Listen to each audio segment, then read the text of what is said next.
दर्शकों, स्वागत है आपका विदिशा न्यूज में। मैं हूं कृष्णकांत सिंह। अब देखते दिन भर की खास खबर। दो दिव्यांगों की पुरानी गाड़ियां खराब होने से नई गाड़ियों की मांग करने पहुंचे कलेक्टर के पास। कलेक्टर ने 10 दिन में नई गाड़ियां देने की कही बात।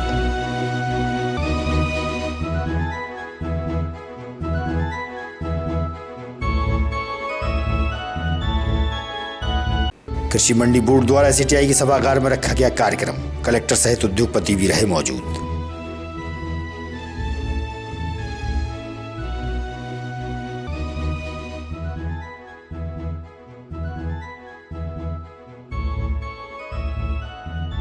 और कुछ दिनों पूर्व जतरापुरा में तार फेंसिंग के करंट से पति पत्नी की हो गई थी समय मौत। अनाथ बच्चों की परवरिश व शिक्षा हेतु भाजपा के नेता मनोज कटारे पहुंचे उनके निवास पर।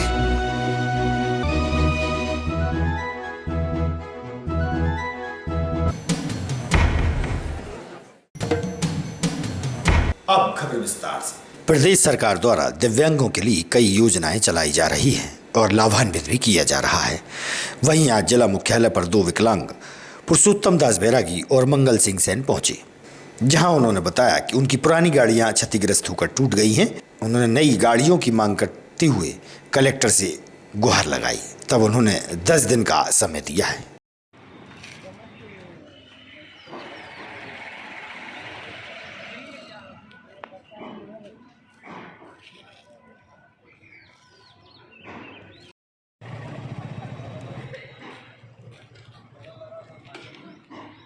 करवाई तो माल मैंने अभी व्यापारी दिया था, अभी परसों नरसों 4-5 पेटी।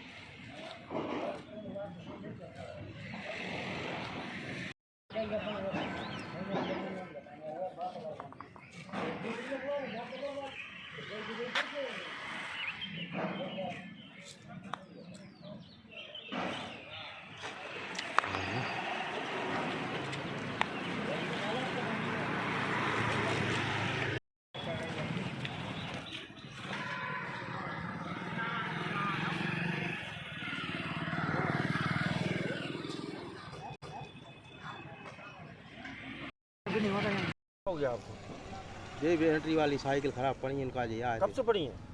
हो गए 2-3 महीना हो गए। फिर अब आवेदन दे दो, कही है करवा देंगे 10-1 दिन में। बैरागी है। क्या है आप? बैटरी वाली गाड़ियाँ मिली थी मोटर चाइल्ड हमारे लाने। अधिकारी वर्ग भी हमारी मदद कर रहे हैं और कम से कम वहाँ से LMI कंपनी वाले सुधारने के लाने नहीं आ रहे। अभी साहब के लाने भी आवेदन दिया, साहब ने ले लिया। 10 दिन की निराकरण कह रहे हैं। कलेक्टर साहब बहुत अच्छे हैं, हमेशा मदद करते हैं।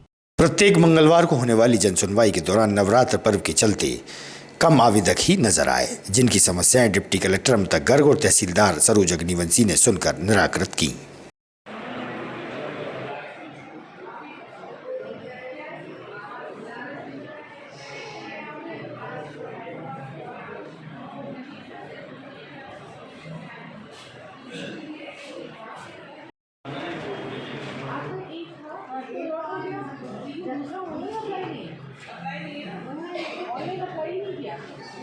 अगर आप ऑनलाइन अप्लाई करेंगे तो आपको ऑनलाइन नंबर एक निजी गार्डन में कृषि मंडी बोर्ड द्वारा कार्यक्रम का आयोजन किया गया। इसमें मध्य प्रदेश कृषि मंडी बोर्ड के वरिष्ठ अधिकारियों सहित किसान सम्मिलित हुए। किसानों के हितार्थ कार्यक्रम में कलेक्टर उमाशंकर भार्गव, व्यापारी व उद्योगपति मौजूद रहे। मंडी बोर्ड के वरिष्ठ अधिकारी ने दी जानकारी। नाबार्ड की मैडम बैठी है। हमने कोऑपरेटिव से इन्होंने बैंक से 150 लोगों को लोन दिया है। यहाँ पर मेरा एक आपसे अनुरोध है कि विदिशा में अभी भी बसें जी अभी भी थोड़ी सी जो एग्रीकल्चर इंफ्रास्ट्रक्चर पर एक बहुत बड़ा मौका हमको आपको सबको दिया है। कितनी सारी चीज़ें कर सकते हैं हम। शर्मा जी यहाँ पर बैठे, शर्मा ने वेयर हाउस और भी कई सारे वेयर हाउस बनाए हैं। बहुत सारे ऐसे साथी हैं जिन्होंने वेयर हाउस बनाए। नाबार्ड की मैडम बैठी है। हमने कोऑपरेटिव से इन्होंने बैंक से 150 लोगों को लोन दिया है। यहाँ पर मेरा एक आपसे अनुरोध है कि विदिशा में अभी भी बसें जी अभी भी थोड़ी सी पारंपरिक खेती में लोग लगभग 2008-9-10 3 साल में इंदौर मंडी का सचिव रहा। इंदौर के किसान बहुत ही प्रगतिशील किसान हैं, लेकिन विदिशा के किसान भी कम नहीं हैं। विदिशा में भी हमारे किसान भाई डॉक्टर पूजा सिंह जी, यहाँ उपस्थित माहेश्वरी जी, मेरे सहयोगी साथी यहाँ के डीडीओ साहब, लेना बहुत जरूरी है। कभी कभी घाटे का सवाल होता है, लेकिन जिसने रिस्क ली कभी कभी बहुत बड़ा फायदे का सवाल होता, दोनों बात हो सकता है। माहेश्वरी जी मुझसे सहमत हुए नहीं हो, लेकिन मेरा मानना है विदिशा एग्रीकल्चर के मामले में कभी कमजोर नहीं रहने वाला। पिछले साल आप देखेंगे अभी भी मध्य प्रदेश में डॉक्टर पूजा सिंह जी, यहाँ उपस्थित माहेश्वरी जी,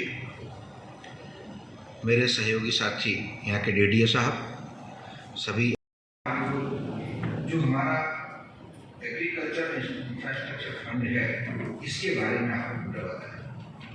मैं आपसे 2-3 चीजों के बारे में सपोर्ट करना चाहूँगा। मैं इस सेवा लेना बहुत जरूरी है। कभी कभी घाटे का सवाल होता है, लेकिन जिसने रिस्क ली कभी कभी बहुत बड़ा फायदे का सवाल होता, दोनों बात हो सकता है। माहेश्वरी जी मुझसे सहमत हुए नहीं हो, लेकिन मेरा मानना है विदिशा एग्रीकल्चर के मामले में कभी कमजोर नहीं रहने वाला।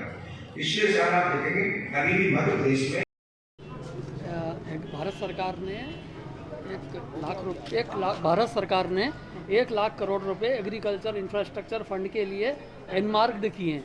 सभी राज्यों को वो राशि दी जा रही है ताकि किसानों को उनकी उपज को बेचने के लिए, वैल्यू एडिशन करने के लिए, प्रोसेसिंग करने के लिए, उसके अंदर एक नए नए प्रकार की चीज़ों का उत्पादन बनाने के लिए उनको अनुदान दिया जा सके। तो 1 लाख करोड़ रुपए का जो फंड भारत सरकार ने दिया है, मध्य प्रदेश उसको उपयोग करने में, उसको प्राप्त करने में अग्रणी है। आपने सुना जैसा कि कार्यक्रम में मध्य प्रदेश ने उसमें प्रथम स्थान प्राप्त किया भारत सरकार ने। विदिशा जिले के अंदर करीब 250 करोड़ रुपए के एग्रीकल्चर इंफ्रास्ट्रक्चर फंड के प्रोजेक्ट सैंक्शन हो चुके हैं। इसके अलावा और भी करीब 250 प्रोजेक्ट जो हैं वो पाइपलाइन में हैं। अब हम यहाँ पर, हमारी टीम यहाँ पर एग्रीकल्चर मार्केटिंग बोर्ड और agriculture infrastructure fund Madhya Pradesh सरकार के निर्देशन में और माननीय कलेक्टर, जिला दंडाधिकारी महोदय के अपेक्षाओं पर यहाँ पर सब टीम हाजिर है और सभी किसानों को, उद्यमियों को और व्यापारियों को और कृषि से संबंधित समस्त कृत्यकारियों को यह मार्गदर्शन दे रहे हैं और यह अनुरोध कर रहे हैं उनसे, उनके प्रोजेक्ट बनवाकर, ताकि उनको ज़्यादा से ज़्यादा यहाँ पे उद्यम स्थापित कर सकें और उसका लाभ प्राप्त कर पाएँ। विदिशा ज़िले में इसकी बहुत संभावनाएं हैं। विदिशा का परफॉर्मेंस बहुत अच्छा है और इसकी संभावना है कि और अच्छा यहाँ पर नंबर 1 पर मध्य प्रदेश में ये शीघ्र आएगा। एसएटीआई के कैलाश सत्यार्थी हॉल में वर्ष 2023-24 के समर्थन मूल्य खरीदी केंद्र के अंतर्गत गुणवत्ता प्रशिक्षण शिविर का आयोजन हुआ। कलेक्टर उमाशंकर भार्गव, खाद्य अधिकारी उपस्थित थे। भूखा पेट नहीं बैठेगा किसान तो झंझट भी नहीं होंगे, ये सब आप लोग जानते हैं। तो ये सारी व्यवस्थाएं बना के रखें, भूख ना लगने दें। भूख लगने के साथ ही झंझट शुरू होते हैं। तो FAQ बनाने के लिए वहाँ सशुल्क व्यवस्था रहेगी, अन्यथा की स्थिति में सारी चीजें निःशुल्क आप केंद्र पर उपलब्ध कराएंगे। उस पत्र को ध्यान से पढ़ लीजिएगा। उसमें जितनी व्यवस्थाएं बताई हैं वो केंद्र पर उतनी व्यवस्थाएं रहे, कोई भी किसान परेशान ना हो, इस बात का ध्यान रखें। साहब यहाँ पर आप लोगों को मार्गदर्शन दे लेंगे, उसके बाद सारी समाज को आपके उसके रखिएगा, आप जो पूछेंगे उसके जो यथासंभव भाव है हम लोग यहाँ देंगे और प्रोसेस हो जाएगा। ये सब काम आप काफी सालों से करते आ रहे हैं। उम्मीद है इस साल पीछे के सालों से बेहतर काम करेंगे और इस बात का ध्यान रखेंगे कि सरसों मसूर का उपार्जन करना है तो सबसे पहले तो आप लोग सभी उपार्जन नीति को अच्छे से पढ़ लें, क्योंकि उपार्जन नीति में जो परिवर्तन किए गए हैं उसकी जानकारी जब आप लोगों को होगी तभी आप किसानों की समस्याओं का, उनकी शंकाओं का समाधान कर पाएंगे।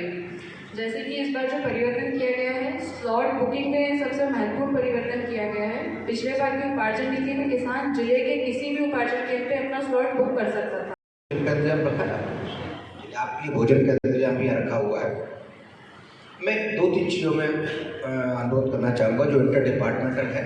मैं नान के डीएम साहब से ये कहना चाहूँगा, देखिए मैं इसके पहले जब रायसेन में था तो जो समस्याएं हो जाती थी कि ये कई बार हम ये महसूस करते हैं कि ये नान है, ये कोऑपरेटिव डिपार्टमेंट है, एक उत्तर जा रहा है, एक दक्षिण जा रहा है। हमारा काम ये पूरा एक टीम वर्क है, सबका काम है, सबको मिलके करना है। और जिस तरह से हम एक परिवार में काम करते हैं, तो कई बार वेयर हाउसों पर आपने देखा है कि समितियों को एक आर्थिक नुकसान भी होता है दूरी के कारण। मैं आपको खुली बात कहना चाहूँ जो मुझे नहीं कहना चाहिए, फिर भी आपको कह रहा हूँ कि 200 मीटर का यदि खरीदी करते हैं, जहाँ वेयर हाउस है, 200 मीटर का खर्चा कितना देते हैं आप? 12 रुपये। और 400 मीटर का कितना देते हैं? 16 रुपये।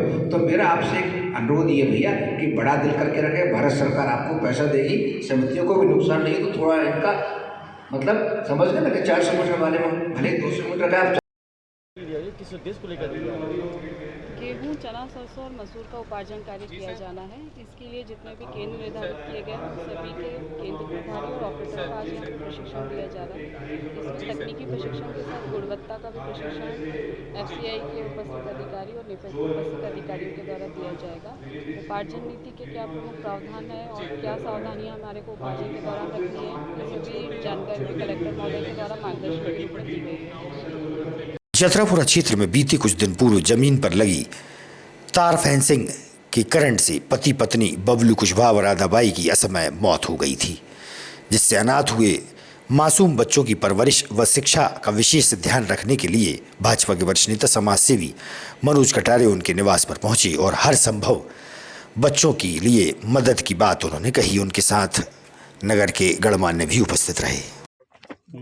ये भी हुआ सो ठीक है। हमारा निवेदन ये है कि बच्चों को, कौन कौन से बच्चे हैं?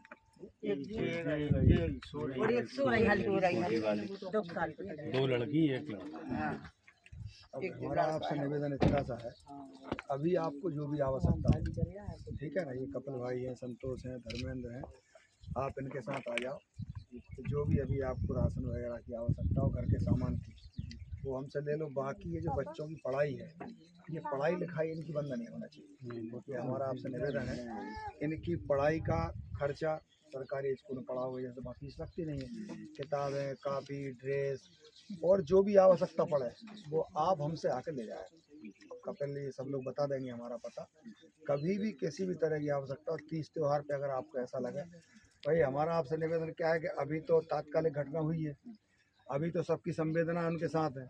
कल को आप भी अपने काम में लग जाओगे, सबको दाल रोटी की चिंता है, अपने अपने परिवार पालना है, तो इसलिए इनके परवरिश में कोई कमी ना आए, ये मेरा आपसे निवेदन है।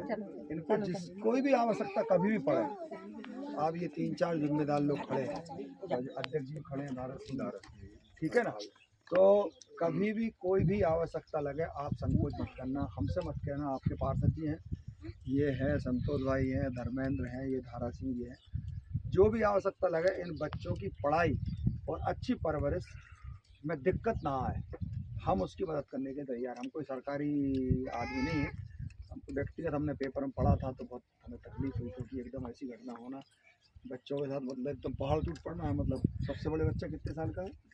8 साल। बेटिया स्कूल जाती हो? इधर आओ, स्कूल जाती हो बेटा? कौन से स्कूल पढ़ती हो? अभी जाती हो नहीं जाती स्कूल? ठीक है बेटा, बंद मत करना स्कूल जाना है, ठीक है। कोई दिक्कत आए, कपड़े लत्ते जूता चप्पल छूटी जाएगी। हमारा ये कहना है आप बिल्कुल परवरिश में कोई कसर मत करना। कपड़े जूते चप्पल, त्योहार पर मिठाई और जो भी आवश्यकता लगे, किताब कापी झोला बस्ता, हम सब दिलाएंगे, ठीक है। लेकिन ऐसा ना हो कि बेचारे बच्चे पढ़ नहीं, है ना। अब आपको ये मान के चलना पड़ेगा कि आपके बच्चे हैं, ठीक है कि नहीं। और अभी आपको जो आवश्यकता हो सामान की, दे रही कब है? ये 4 तारीख 5 तारीख। तो आपको उसमें जो आवश्यकता लगे, आवश्यक सामान, इन लोगों में से किसी को भी बता दें, दिला देंगे भैया, ठीक है। पार्षद साहब हैं ना, ये तो बेचारा सेवा करता ही है, तो अब वो उसकी भी एक मर्यादा है। ताजा तरीन खबरों से रहिएगा आप अपडेट, देखते रहिएगा विदिशा हलचल न्यूज। हमें दीजिए इजाजत, नमस्कार।